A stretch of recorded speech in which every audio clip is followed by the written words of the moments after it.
My name is Daniel. I'm 79 years old, and I need you to listen carefully because I didn't understand this until most of my life was already gone. For decades I believed my life hadn't started yet. I thought I was preparing for it. I kept telling myself the same quiet sentence. Things will feel right after. After I stabilize my income. After I get ahead. After I fix the problems. After I become the person I'm trying to become. It sounded responsible. Mature even. So I worked longer. Delayed rest. Postponed conversations. Promised people I'd show up when things calmed down. They never calmed down. There was always another step before I could finally relax and live properly. At the time it felt like progress. My days were packed. My calendar was full. I was constantly moving. But movement is not the same as living. Time does something dangerous. It passes quietly. No warning. No announcement.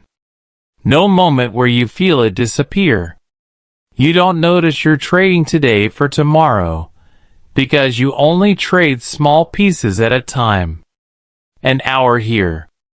A weekend there. A season you'll make up for later. And later keeps moving. One day you look back and realize you didn't lose your life in a tragedy. You lost it in preparation. I wasn't lazy. I wasn't reckless. I was waiting. Waiting to feel settled enough to enjoy my own existence. And the frightening part is this. While I believed I was getting closer to life, I was sitting in its waiting room the entire time. When people imagine ruining their lives, they picture one terrible decision. A reckless mistake. A dramatic failure. That's comforting, because it means you'd notice it. But that's not how it actually happens. My life didn't drift away because I was careless. It drifted away because I was responsible. I said yes to extra work because it was temporary. I skipped dinners because this month was important. I delayed visits because next week would be calmer. There was always a good reason. And good reasons are dangerous. They don't trigger alarms. I remember my son once asking if I could come watch him play. I told him, "Not today, but soon. Things are busy right now." I believed that sentence. I repeated it often. Soon quietly became sometimes. Sometimes quietly became rarely. And rarely eventually became never asked again. No arguments happened. No big emotional confrontations. Just adjustment. People don't protest forever. They adapt to the version of you that shows up. I thought I was sacrificing small moments to secure big ones later. But life doesn't store moments for future withdrawal. You either experience them when they occur, or they don't exist for you at all. At the time, my days looked full. My schedule proved I was productive. I felt disciplined, focused, necessary. Looking back, I see something else. I wasn't choosing work over life once. I was choosing it thousands of times, in tiny decisions that never felt final. An extra hour. A postponed conversation. A weekend traded for preparation. Each one invisible. But time doesn't measure importance. It measures presence. And present can't be saved for later. The real danger wasn't that I worked hard. The danger was believing life would patiently wait until I was finished working. It didn't. It quietly moved forward without me, one reasonable decision at a time. For most of my life, I believed peace was waiting for me at the top of something. Not happiness, peace. The kind where your mind finally relaxes because you've proven you're secure. So I climbed. Every year had a target. Every target promised relief. When I reach this position, things will settle. When my income stabilizes, I'll breathe. When people recognize my effort, I'll finally feel okay. I didn't need luxury. I needed confirmation. And eventually, after decades, it arrived. The title I wanted. The income one chased. The respect I imagined. I remember the day clearly. Handshakes, smiles, congratulations. Everyone expected pride to be written across my face. Instead, I felt something else. Silence. Not disappointment, not joy. Relief. Relief is a strange emotion. It feels powerful in the moment, but it fades quickly because it isn't fulfillment. It's only the end of tension. The next morning, I woke up expecting calm. But my mind immediately found something new. Now I have to keep this. Now I can't fall behind. Now expectations are higher. The pressure didn't disappear. It changed shape. I had spent years climbing a mountain thinking the top would be flat ground. But the top was just another slope. That's when a disturbing thought appeared. I wasn't chasing success. I was chasing certainty. And certainty doesn't exist in achievements because achievements can be lost. More success created more to protect. More recognition created more to maintain. The goal never gave me peace because peace was never stored there. I kept reaching destinations that turned into responsibilities the moment I arrived. And slowly I understood. The finish line wasn't moving. It was dissolving. Because it was never a place. It was an idea I kept projecting into the future, hoping it would fix how I felt in the present. I used to believe being present meant being physically there. If I was home, I was a good husband. If I sat at the table, I was a good father. If I listened quietly, I was participating. At least, that's what I told myself. My body was in the room. But my attention rarely was. While someone spoke to me, I was solving tomorrow. While my family laughed, I was calculating problems. While moments were happening, I was managing life instead of experiencing it. And I didn't notice the gap. Because from my perspective, I never left. One evening my wife said something that confused me more than it hurt me. She said, "I don't feel alone when you travel. I feel alone when you're sitting right next to me." I remember defending myself immediately. I was working for us. Providing stability. Handling responsibilities. In my mind, care looked like effort. But care, to the person receiving it, feels like attention. There is a difference between hearing and receiving. Between proximity and presence. I answered conversations, but I didn't enter them. I reacted, but I wasn't available. And slowly, without any argument, the relationship adjusted. Stories became shorter. Questions became fewer. Silences became normal.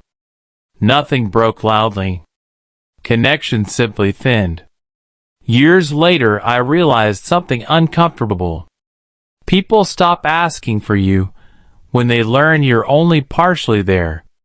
They don't always confront absence. They adapt to it. I thought love meant securing comfort for the future. But love lives in awareness of the present. You cannot compensate for missed attention with future effort. Because moments don't repeat themselves for better timing. They occur once. And if you're elsewhere in your mind, they happen without you. I didn't abandon my family physically. I abandoned them in fractions of attention, over thousands of ordinary evenings. And ordinary evenings, I learned too late, are where most of life actually exists. When you're young, you believe fear has a cause. You think once the problems disappear, the tension will disappear with them.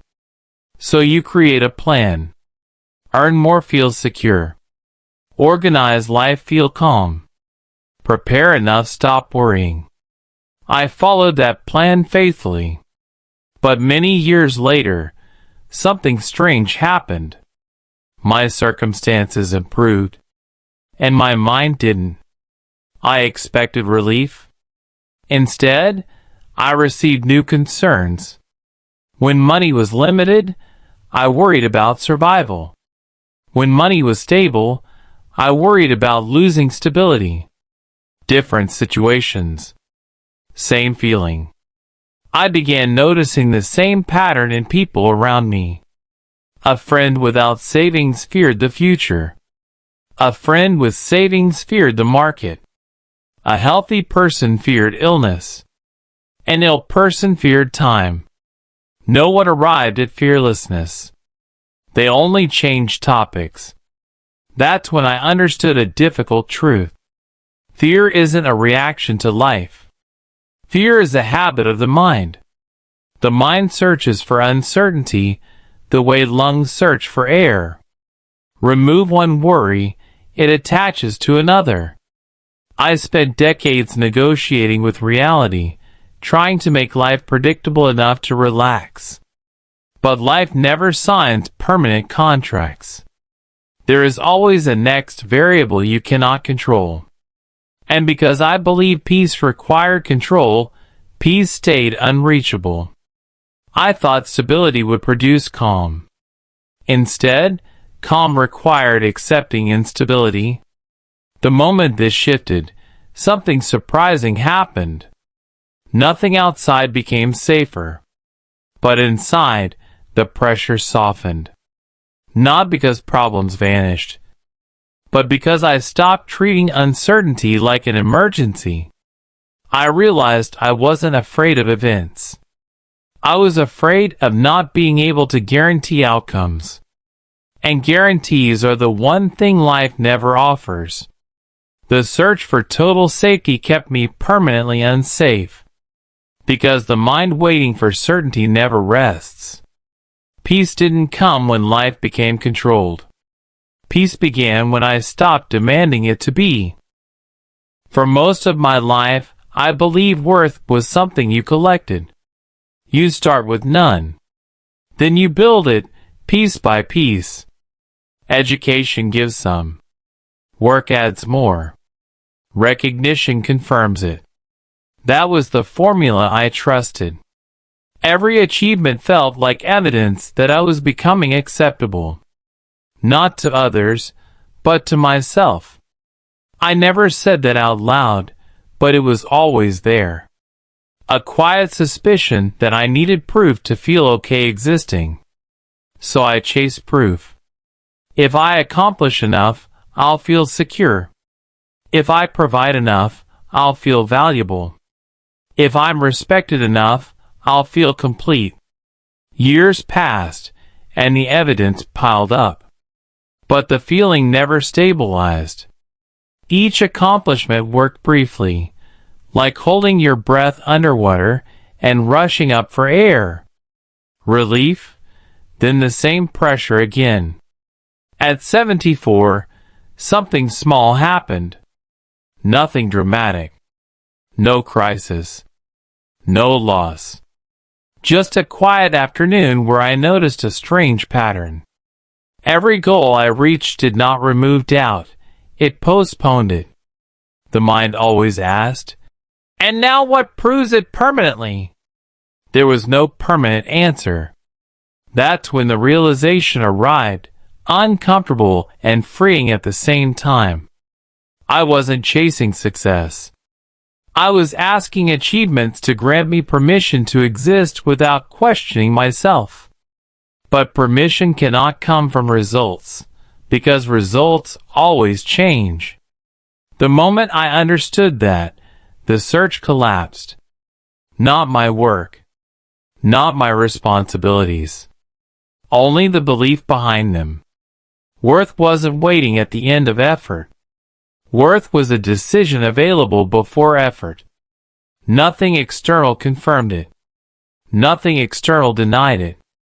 I had spent decades trying to earn a feeling that only required acceptance. And strangely, the day I stopped measuring myself was the first day improvement stopped feeling like survival and started feeling like expression. I didn't become better.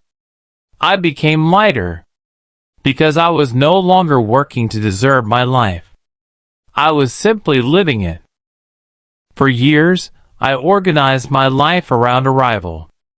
Everything pointed forward. Just reach this point, then things will stabilize. Just solve this phase, then you can relax. Just finish this chapter, then life becomes yours.